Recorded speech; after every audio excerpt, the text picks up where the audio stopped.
জুলাই আন্দোলনের স্মৃতি ভাস্কর্য কেবল শিল্পের প্রদর্শন নয়, বরং এটি একটি জাতির ইতিহাস, অন্যায়ের বিরুদ্ধে লড়াই এবং সাহসিকতার এক জীবন্ত দলিল।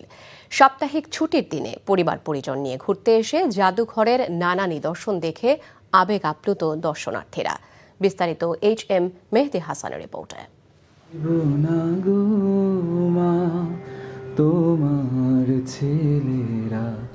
2009 সালের 25 ফেব্রুয়ারি ঢাকার পিলখানায় সংগঠিত ইতিহাসের নির্মমে হত্যাকাণ্ডে প্রাণ হারান 57 চৌকুশ সেনা কর্মকর্তা ও 17 বেসামরিক নাগরিক। সেই দুর্বিষহ দুর্দিনের ঘটনা স্মরণ করিয়ে দিতে জুলাই জাদুঘরে নির্মাণ করা হয়েছে সহকর্মীদের কফিন কাঁধে কান্নারত সেনাদের এই ভাস্কর্য।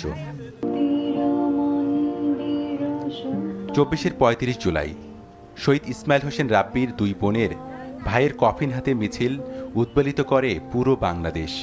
সেই স্মৃতি যেন জীবন্ত হয়ে ধরা দিয়েছে এই ভাস্কর্যে। গুলির সামনে টিন ও কাঠের ঢাল, কিংবা নারীদের অনন্য সাধারণ প্রতিরোধ সহ জুলাইয়ের আন্দোলন ও গৌরব গাথা ফুটিয়ে তুলতে চারপাশ জুড়ে রয়েছে এমন নানা ভাস্কর্য। ইতিহাসকে নতুন করে পাওয়া যেন জাদুঘরে ঘুরতে এসে।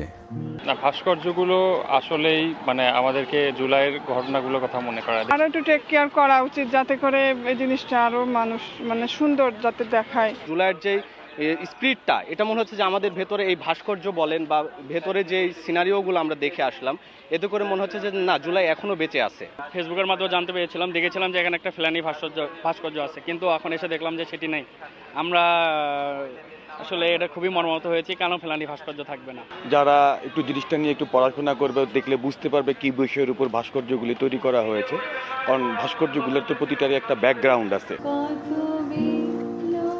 শৈল্পিকে ভাস্কর্য যাতে নষ্ট না হয় সেদিকে আরো নজর দেওয়ার দাবি দর্শনার্থীদের।